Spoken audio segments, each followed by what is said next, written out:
Okay. So, with the introduction of this chapter, we learned that the learning purpose and style of a learning differs from that of a child education. Hence, the adult educator requires the knowledge and competencies to train the adults, which is us. Also, since learning is a relatively permanent change in behavior as a result of learning experiences, however, the knowledge from developmental psychology and cognitive psychology says that the stages of human development vary across age, and based on stages of human development, the learning process vary in adult character. ठीक? Coming to the theory of margin, which is the first theory. ये जो theory है ये दिया गया था मक्लस्की के द्वारा, और इस कॉन्सेप्ट में हम ये समझते हैं it helps us to understand how much extra space और resource we have in our lives to handle unexpected challenges और अपॉर्चुनिटीज। तो इसमें दो फैक्टर्स बताए गए, एक होता है लोड फैक्टर और दूसरा होता है पावर फैक्टर। आपके अंदर जितनी भी एबिलिटीज हैं चीजों को सीखने की, झेलने की, ग्रास्प करने की, जो कि ओवर द पीरियड ऑफ आपने डेवलप की है, जैसे आपका स्किल, नॉलेज, आपका बिहेवियर, आपका सोशल स्किल, आपका मेंटल स्टेबिलिटी, आपकी इकोनॉमिक सिचुएशन, आपकी फिजिकल एबिलिटी, ये सारी चीजें आपको, ये आपका पावर, आपके पावर है। ये सारी चीजें आपको चीजों को डील करने के लिए ताकत देती हैं। कौन सी चीजें, कौन सी चीजों से आप डेली डील करते हैं? आप अपने रिलेशनशिप्स को डील करते हैं डेली, आप अपने काम पे जाते हैं, काम से आते हैं, आपके ऊपर बहुत सारा काम का प्रेशर होता है, आप कुछ नई चीजें सीख रहे होते हैं, आपके खुद के पर्सनल गोल्स होते हैं। तो ये सारी चीजों को लोड कहा गया। तो दो चीजें यहाँ पे, loads and power.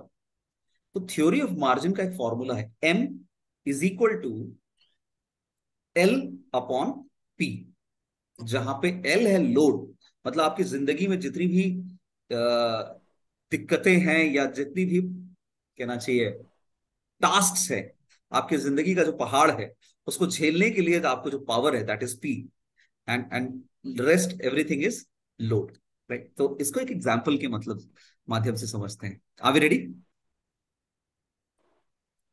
Is it good? Yes. Okay. Okay, so imagine करिए कि आप एक स्टूडेंट हैं और आपके पास एक बैकपैक है। आपका बैकपैक आपकी लाइफ को रिप्रेजेंट करता है, और जो आप इस बैकपैक के अंदर डालते हैं वो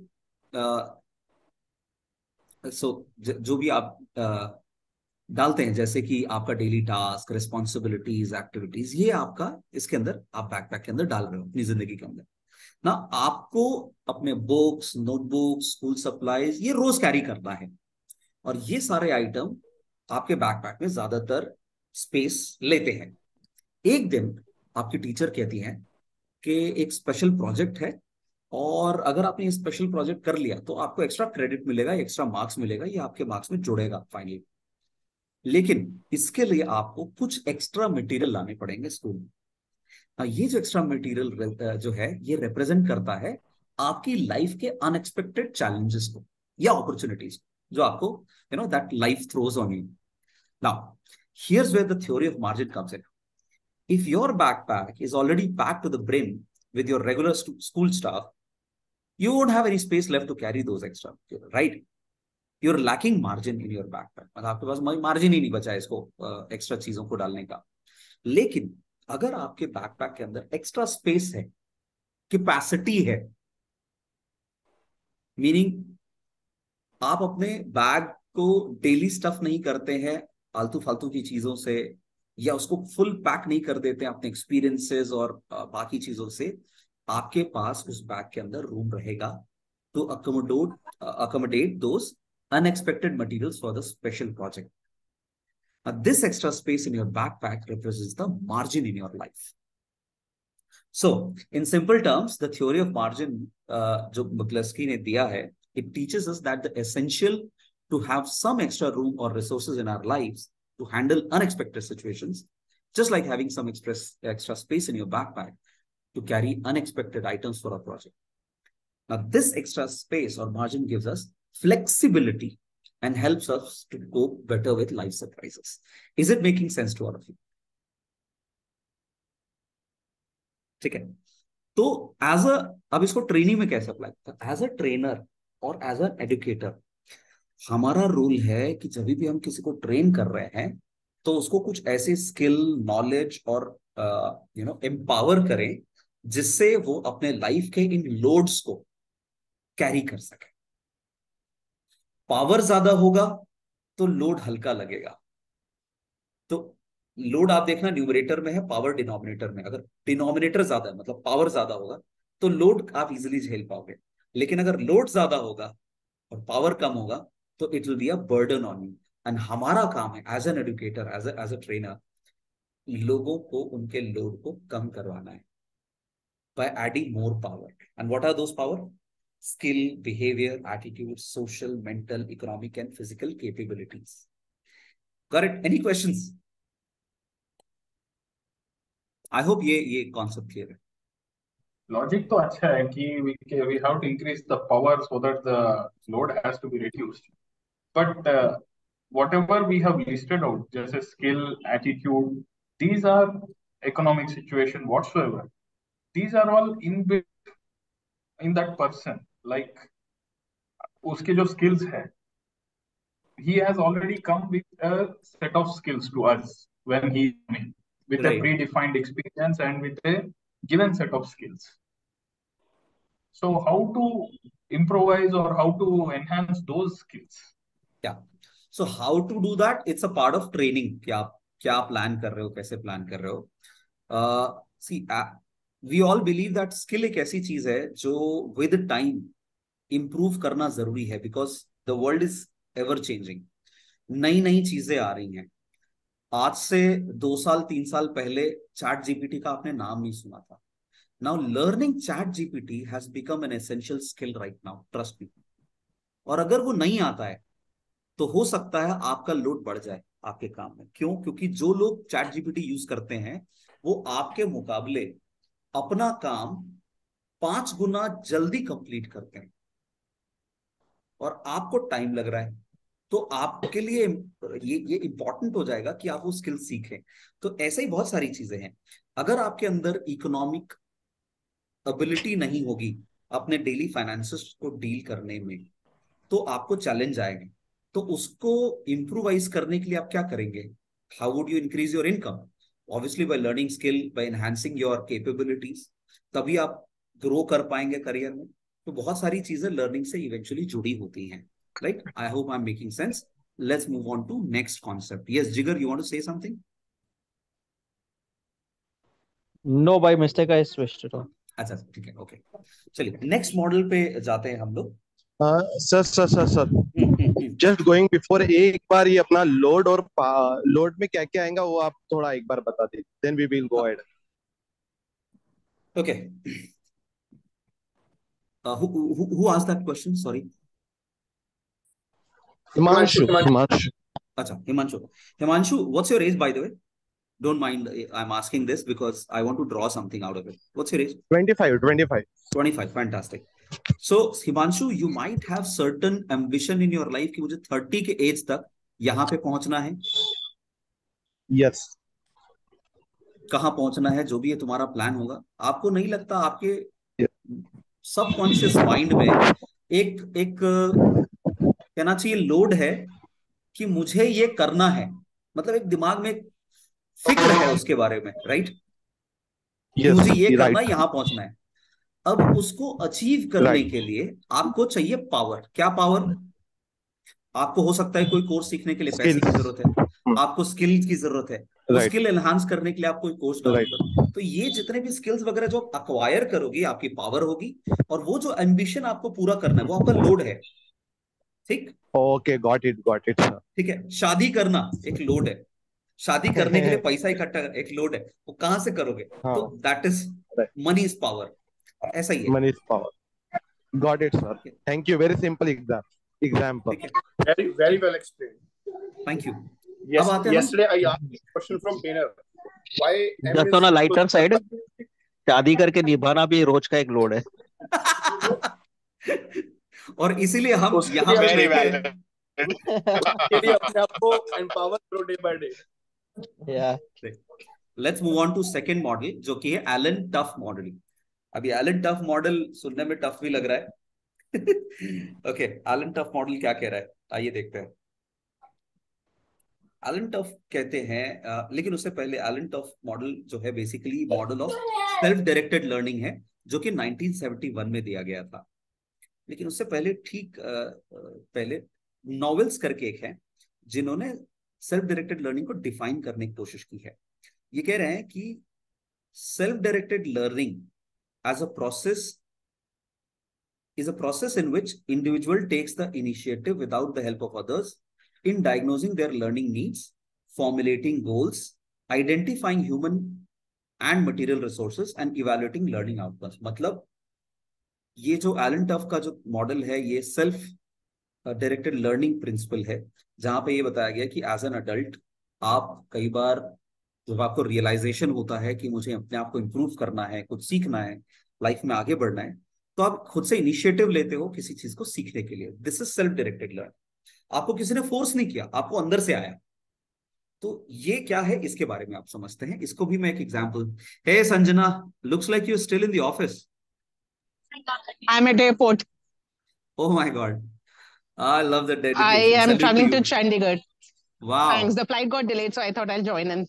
superb, superb, welcome. So now let's understand the Alan Tuff model of self-directed learning. This is a concept that helps us understand how people take charge of their own learning without relying solely on teachers or any formal education. Like what we are doing right now is also a self-directed learning. You can say that's a classic example here, right? So imagine you love cooking, just like me, and you want to become a better cook. Instead of taking a cooking class with a teacher, you decided to use Alan Tuff's model to learn your own. ठीक, तो इसमें कुछ चीजें हैं। सबसे पहला, you need to set a learning goal. So you start by setting a clear goal for yourself, like learning to make a delicious lasagna, cook from scratch. या कुछ भी हो सकता है। You want to learn how to make hummus. By the way, I can teach you that. So you want to prepare hummus and you set a goal. Second is now you need a motivation. You're highly motivated because you genuinely enjoy cooking and want to impress your friends or girlfriend or boyfriend and family with your lasagna. Once you do that, think of resourcefulness. You begin to gather resources. You buy a cookbook, watch online cooking tutorials. Like when I started enjoying cooking, I, browse through loads of videos on biryani kaise banana hai, ये कैसे बनाना है, वो कैसे बनाना है, and I tried everything. Resourcefulness. आप resources ढूंढोगे उस चीज को सीखने के लिए, ठीक? So this is it. Then you do planning and organizing. If you want, you can write these points also. So first one was setting a learning goal. Second is motivation. So मैं step बता रहा हूँ, ये self directed learning का जो step है ये। तीसरा है रिसोर्सफुलनेस, चौथा है प्लानिंग एंड ऑर्गेनाइजिंग। आपने अपने लिए प्लान बनाया, आपने डिसाइड किया कि डेली मैं वीकेंड पे, डेली तो नहीं, वीकेंड पे मैं प्रैक्टिस करूंगा या करूंगी, और धीरे धीरे उसमें कुछ अपना ट्विस्ट लेके आऊंगा या आऊंगी। Next step is executing the plan. So now you actually started making hummus. Sometimes, one second. ये देखो,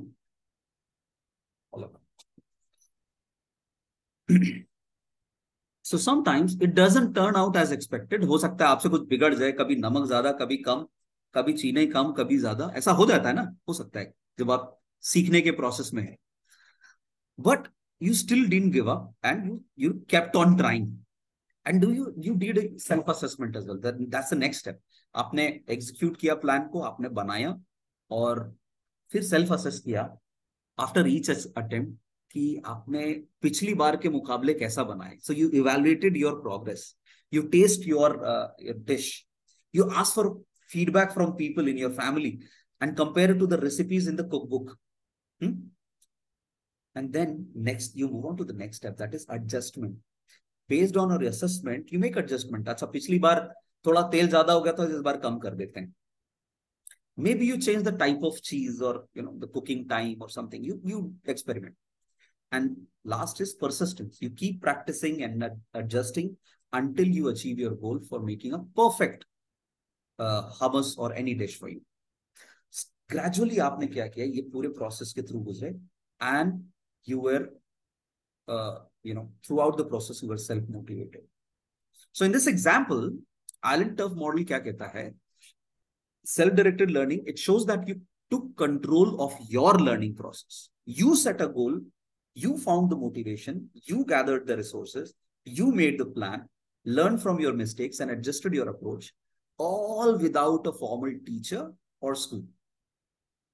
And this model emphasizes that self-directed learners can achieve their goals by being proactive, resourceful, and persistent in their pursuit. Guys, 10 minutes बचा इस meeting में. अगर ये drop out हो जाता है, please rejoin, because it's not a paid version. Okay, sorry about the inconvenience. So you become proactive, resourceful, and persistent in your pursuit of knowledge and skills. It's a valuable approach for lifelong learning in various aspects of life. तो इसका सबसे बड़ा फायदा पता है क्या होता है? जब आपके लर्नर्स आपके टीम में, आपके ऑर्गेनाइजेशन में सेल्फ डायरेक्टेड लर्निंग इस्तेमाल करते हैं, वो उसको ओन करते हैं, उसके रिजल्ट्स को, उसके आउटकम को खुद ओन करते हैं. इसमें फिर ट्रेनर की रिस्पॉन्सिबिलिटी नहीं होती है, वो ट्रेनी खुद अपनी रिस्पॉन्सिबिलिटी ले रहा होता है. And that's why certain, self-paced modules, videos are created and put on LMS platforms कि भाई चलो ये वीडियो है, आप लोग खुद देखो है ना. ये हमने ये कोर्सेज आपके लिए डिजाइन कर दिए हैं, आपको अपने स्पेयर टाइम में इसको यूज करना है, ऐसा बोल के. ठीक. So this was Alan. I hope I made it easy for you. Very nice example. Very nicely explained. Thank you. Absolutely amazing. Thank you. Simplified, to the point. That's it. Yeah, thank you. So now we'll talk about the P-cross outline. What is that? The characteristics of adults as learners. So Mr. K.P. Cross जो है, इन्होंने 1981 में एक adult learning theory device किया, जिसको popularly CAL कहते हैं. Sir, we can do like we are. Yeah, Himanshu. Yeah. Sir, I said if we are starting new topic और मीटिंग भी ये होने वाली, तो हम एंड करके नई मीटिंग चालू कर देते हैं, so कंटिन्यू रहेगा. Good idea, Himanshu. So let's drop out and click on the link again to join. Just a suggestion. Good idea. Good idea. Yeah. Anyways, तो ये था अपना P-cross का. अब आते हैं हम थ्योरी ऑफ एंड्रोकॉगी. ये दिया है M. नॉवेल्स ने, मैल्कम शेफर्ड नॉवेल्स. ये भाई साहब ने ये मॉडल दिया था 1984 में. तो इनका क्या कहना है आप समझते हैं? इनका कहना है कि एंड्रोकॉगी जो होती है, ये एक आर्ट है और ये एक साइंस भी है. इसलिए andragogy refers to any form of adult learning. तो इन्होंने 5 अजम्पशन दिए. पहले तो इस थ्योरी को इस्टेब्लिश करने के लिए 5 अजम्पशन दिए कि अगर ये चीजें हैं तब तो ये थ्योरी काम करेगी या ये प्रिंसिपल काम करेगा. तो पहले अजम्पशन दिया, उसके बाद इन्होंने प्रिंसिपल्स दिए. ठीक. तो क्या है वो अजम्पशंस और क्या प्रिंसिपल्स हैं? वैसे इन्होंने 4 प्रिंसिपल दिए हैं, वो भी मैं डिस्कस करूंगा. Theory of andragogy. सबसे पहला सेल्फ कॉन्सेप्ट. ये कहता है adults see themselves as responsible for their own learning. They believe they have control over their education. Think of it like being the captain of your own learning ship. Example, imagine you are an adult who wants to learn to cook. ये example मैं पहले भी दे चुका हूं. And you decide what recipes to try and how to improve your cooking skills. You take the charge because that's your goal. You can take any other example. Second is experience. Adults have a wealth of life experience. हम सब अपनी life में at this stage बहुत सारे experiences ले चुके हैं. हम सब क्या हो गए? मैच्योर हो गए हैं. क्या हो गए? क्या हो गए जी? क्या हो गए?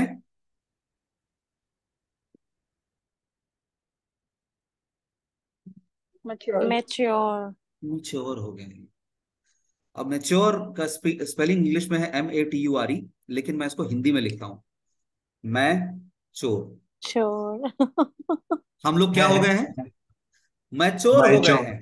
हो गए। हम लोग Matured. चोरी करते हैं बात करने से, हम लोग चोरी करते हैं खुल के हंसने से, हम चोरी करते हैं नई चीजें सीखने से, है ना? मैं चोर हो गया हूं। जब हम मैच्योर बहाना हो बनाते जाते हैं। हैं तो हम लोग बहाना पहले बनाते हैं। नहीं, पहले मैं चूर हो गया फिर चोर होना। हाँ, पहले जब मैं चूर। मैच्योर हो गया तो मैं चोर हो गया। वाह। ठीक है। वाह सो वाह। Example, so if you've traveled a lot, you might relate new cooking techniques to the different cuisines you have tasted, making it easier to understand. Third is readiness to learn. Adults are mostly interested in learning things that have immediate relevance to and applicability to their lives. मतलब कोई चीज हमें सीखनी है क्यों, और उसको सीख के तुरंत अप्लाई करना है। मेरे को वेट नहीं करना है, मेरे को इतना पेशेंस नहीं है। मेरे को अभी सिखाओ और मेरे को उसको अभी इंप्लीमेंट करना है। This is what adults are. We are impatient regarding. So we are mostly interested in learning that have immediate relevance and applicability to our lives. We want to know why something is important. It is like learning something because you need it right now. Example, you decided to learn driving because you wanted to be able to uh, और driving का example छोड़ो, मेरे को cooking का example सबसे best लगता है। You decided to learn to bake, यहाँ पे लेते हैं, because you wanted to surprise your family with homemade cookies. The relevance of making cookies motivates your learning. Next is orientation to learning. So as we discussed earlier, adults are problem centered. We want to solve real life problems and apply what we learned. So learning becomes a tool to overcome challenges, and that's why we are oriented towards learning. You learn new gardening techniques because your plants aren't thriving. पौधे लगाया बढ़ नहीं रहा है. You're focused on solving the issue, not just studying gardening for its own sake.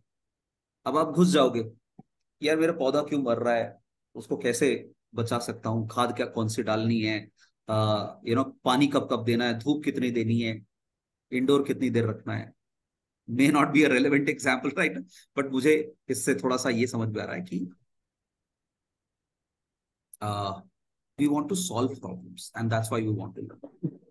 Talking about motivation, we are motivated by internal factors like self-esteem, personal satisfaction. कई लोग होते हैं ना, एमए करते हैं, डबल एमए करते हैं, पीएचडी करते हैं, बहुत पढ़ाई करते हैं. क्यों करते हैं?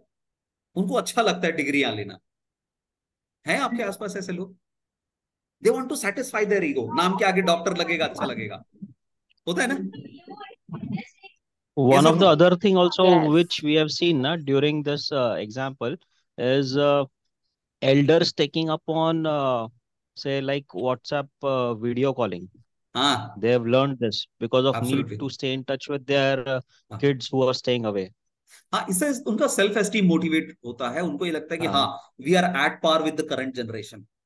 Facebook Yes. में अकाउंट बना लिया, एट पार हाँ, विद करंट FB पे जनरेशन. सही बात है. हम exactly. So true true. it could apply for anybody. For example, अपने बारे में सोचिए. You take up a new hobby like painting because it relaxes you and boosts your confidence when you create a beautiful art. I started developing a new habit. अब इससे पहले जिंदगी में कभी एक्सरसाइज नहीं करता था. All of a sudden fitness को लेके इतना ज्यादा पैशनेट हो गए. तो मोटिवेशन, इन्होंने 4 प्रिंसिपल्स ऑफ अडल्ट लर्निंग दिया है. कितना? 4. ये 5 अजम्पशन उन्होंने ले लिया. 5 अजम्पशन के बेसिस पे 4 प्रिंसिपल दिया. क्या? सबसे पहला, नीड टू नो. तो अडल्ट ये कहता है कि adults need to know why they need to learn something. क्यों करना ये जानना है. They want a clear purpose and relevance. It's like understanding why you need a tool before you start using it. For example, before you start a new job, you take a training course because you know it will help you do your job better. दूसरा principle, self concept. Now adults wants to be in control of their learning. They prefer to decide what, when and how they learn. It's like choosing your own adventure. For example,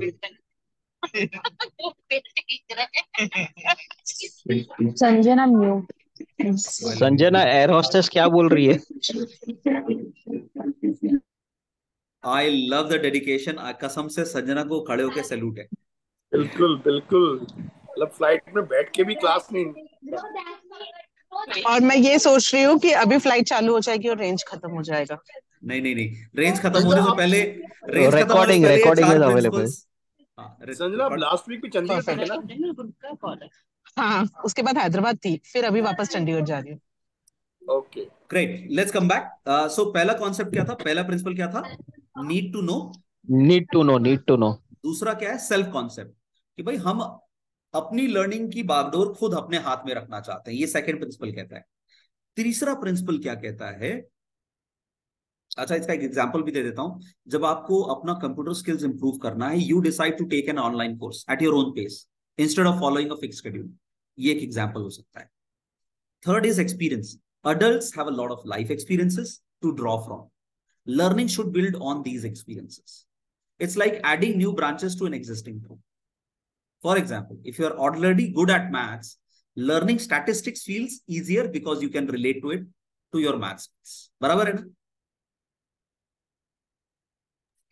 Yes, yes. Fourth is readiness to learn. Adults are more motivated to learn when they feel they need the knowledge or skill right away. It's like fixing the leaky roof when it starts raining. Abhi chahiye. You start learning about car maintenance when your car breaks down, rather than when it's running perfectly. तो readiness to learn, आप ready कब हो सीखने के लिए, ये बहुत बड़ा important factor है. So in essence, novels का जो theory of andragogy है, ये हमें ये बताता है कि adult जो होते हैं वो self directed होते हैं, experience driven होते हैं, problem solvers होते हैं, जो कि बेस्ट तरीके से तभी सीखते हैं जब वो इमीडिएट रेलेवेंस देखते हैं और अपने लर्निंग का कंट्रोल खुद अपने हाथ में रखते हैं. It's like being the captain of your own learning ship, using your own past experience to navigate and focusing on learning what you need right now to overcome real life challenges. तो ये जो learning process था, ये आपका mister novels का था. कोई any question guys? I think ये कॉन्सेप्ट भी अभी क्लियर है. Kaushal, ji. I did not understand orientation to learning. Orientation is the same thing when a new joinee is going to join. So that time that orientation is happening in the नहीं नहीं organization. नहीं नहीं नहीं नहीं नहीं. Orientation का मतलब है, हाँ बताइए. Somebody wants to say. Yeah, Ratish, you want to say something? Can you please brief more about andragogy? Sure, I will. Let's come to the question which Prachi asked. Orientation के देखिए कई मतलब हो सकते हैं. ओरिएंटेशन का एक मतलब होता है आप खड़े होके ग्रुप में आप उनको कुछ बता रहे हैं, गाइडलाइंस या instructions they, that is also orientation. किसी चीज के बारे में बता रहे हैं, दैट इज आल्सो ओरिएंटेशन. का मतलब होता है डायरेक्शन, एक जो दूसरा मीनिंग है, that you are oriented towards learning because you want to solve a particular problem. Orientation आपका झुकाव है ना, इसको हिंदी में समझे, झुकाव. आपका झुकाव किसी चीज को सीखने के लिए क्यों है? क्योंकि आप किसी समस्या का हल चाहते हैं. जुड़ाव, झुकाव है ना, ओरिएंटेशन आपका जो डायरेक्शन है, that is it. I hope I was able to answer your question, Prachi. Yes, thank you. Understood. Okay. Yeah, so coming to Ratnesh's question. Ratnesh ji, I will be sharing this, इसका note जो मैंने बनाया है पूरा, वो मैं share भी करूंगा, आपको समझ में आ जाएगा. Along with this recording, guys, you will also get the notes which I have prepared. ये जितने भी एग्जाम्पल मैंने दिए मैं आपको शेयर भी करूंगा in a form of a Word document. Sounds good? Wow, It sounds like a good it's plan. awesome. Absolutely. चलिए. So 4 principles. हाँ जी. इसमें मैं एक पॉइंट ऐड कर, अगर आपको अडल्ट लर्निंग समझनी है ना, इसको आपको पेडागोजी की अंडरस्टैंडिंग होना बहुत ज्यादा जरूरी है, तो आपको अडल्ट लर्निंग अपने आप क्लियर हो जाएगी. पेडागोजी और andragogy are the two things. Pedagogy is concern जब आप छोटे बच्चों को पढ़ा रहे हो, लर्नर्स को पढ़ा रहे हो, और जी एंड्रोगोजी इज कंसर्न जब आप किसी अडल्ट को। तो जैसे ही आप पेडागोजी को समझोगे ना, अडल्ट लर्निंग के प्रिंसिपल्स ये अपने आप क्लियर हो जाएंगे। तो दोनों के अप्रोच में जमीन आसमान का फर्क होता है। जब हम एक छोटे बच्चे को पढ़ाते हैं, हमें उनको उंगली, जैसे हम छोटे बच्चे को उंगली पकड़ के चलाना सिखाते, उठना सिखाते, उसका उसका यूज कब होता है? When they are adult, they are learning. But yeah वही so अडल्ट लर्निंग के साथ the learnings which they acquired during childhood acts as a stepping stone, वही जब हम एक्सपीरियंस की Absolutely. बात करते हैं, acts as a stepping stone to learn new things in their life when they become an adult. ठीक है, so to save on time, can we move on to the next theory? All I उसके need बाद to say is to have and better understanding. आप लोग एक बार Google पे ना pedagogy भी डाल के देख लेना, तो डन डन सबको ना अडल्ट लर्निंग एंड्रोगोजी की बेटर अंडरस्टैंडिंग आ जाएगी। Done we are coming to the last model Jarvis वाला। उसके बाद मैं यहाँ पे स्टॉप कर रहा हूँ। इसके बाद आपका मेजिरो बच जाएगा, ठीक है, और अडल्ट लर्निंग प्रिंसिपल्स ये बच जाएगा। ये कल हम थोड़ी देर के लिए इसको टचअप कर लेंगे, टच बेस कर लेंगे।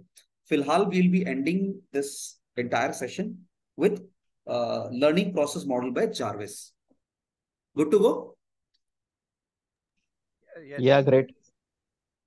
Okay, so the learning process model by Peter Jarvis जो उन्होंने 1987 में दिया, ये एक ऐसा फ्रेमवर्क है जो कि ये बताता है कि how an individual acquires knowledge and skills. कैसे एक इंडिविजुअल कैसे नॉलेज और स्किल को अक्वायर करता है। तो इसको बिल्कुल सिंपल तरीके से इसको ब्रेक डाउन करेंगे एक एग्जांपल के थ्रू। इमेजिन करिए you want to learn how to ride a bicycle. I know this is a very lame example, but think about yourself as a person who doesn't know how to ride a bicycle. Okay, imagine you want to learn how to ride a bicycle. Now using Jarvis learning process model, here's how it might work. सबसे पहले experience, तो you start with little or no experience riding a bike. आपको या तो थोड़ा बहुत experience होगा या तो बिल्कुल नहीं होगा। So you might have seen others do it or have a basic understanding of how it works. आपने देखा किसी को साइकिल चलाते हुए, ठीक, थोड़ा बहुत पता है, अच्छा पैडल ऐसे मारते हैं, ब्रेक यहां से लगता है। इसको आप रेलेवेंस इंप्रूव करने के लिए आप ड्राइविंग से भी रिलेट कर सकते हैं। ठीक, मैं यहाँ पे बाइसिकल का एग्जाम्पल दे रहा हूं। तो सबसे पहला आता है एक्सपीरियंस। या तो आपने देखा है, थोड़ा एक्सपीरियंस है या ज्यादा एक्सपीरियंस है, बट आपने पता है आपको बेसिक बेसिक इतना ऐसा ऐसा काम। Second is reflective observation. Before you hop on a bike, sorry, you spend some time watching others ride. You observe their balance. वो कैसे बैलेंस कर रहे हैं, वो पेडल कैसे कर रहे हैं, how they steer. So this step involves passive learning through observation. आपने देख के सीखा, अच्छा इसने ऐसा किया ऐसा किया। Next is abstract conceptualization. You start to form mental models of how riding bike works. कैसा लगता होगा, कैसे ये काम करता है। You understand the principle of balance, pedaling and steering. You might even watch videos or read about bike riding techniques. तो आप इसको conceptualize करने की कोशिश करते हैं। Then once you've conceptualized it, you're actually going ahead and further you start experimenting. This is the hands-on part. यहाँ पे आप real life experience कर रहे हैं। You get onto the bike and try to apply what you've learned. You may wobble and struggle at first, but you keep on experimenting and adjusting your actions based on feedback your body gives you. है ना? Then last is concrete experience. You gain real life experience riding a bike. You practice regularly, sometimes falling, sometimes succeeding. Each ride provides a concrete experience that adds to your learning. Then comes the reflective observation. Again, after each ride, you reflect on what went well and what didn't. You think about your progress, the challenges you faced, and what you need to improve. हो सकता है आप आगे और किसी से advice लें कि और कैसे बेहतर कर सकते हैं, और एक्सपीरियंस्ड लोगों से आप हेल्प लें, ठीक है। Then active experimentation करें. You continue to practice and experiment. incorporate what you've learned from observation and concept. तो ये continuous फिर आगे ये process चलता रहता है. So ये जो learning process model है ये बताता है कि learning is not a one-time event, but a continuous cycle. It involves experiencing, reflecting, abstract thinking, फिर active experimentation. As you progress, you build on your experience and adjust your understanding, leading to improved performance and expertise in your own skill and knowledge. This model emphasizes the importance of both practical experience and reflective thinking in the learning process. I was thinking of another example like swimming. Please बिल्कुल swimming का example ले सकते हैं. Similar ही होता है. या फिर आप वहां का एग्जांपल ले सकते हैं जहां पे पायलट है, फॉर एग्जांपल पायलट ट्रेनिंग चल रही है कहीं पे, इस तरह का मोटर स्किल्स जहां पे आते हैं, ये एग्जांपल वहां पे बहुत सही बैठता है. ठीक है, इसके लिए एक मॉडल भी दिया हुआ है बुक में, आपको देखा होगा आपने, पेज नंबर 21 में.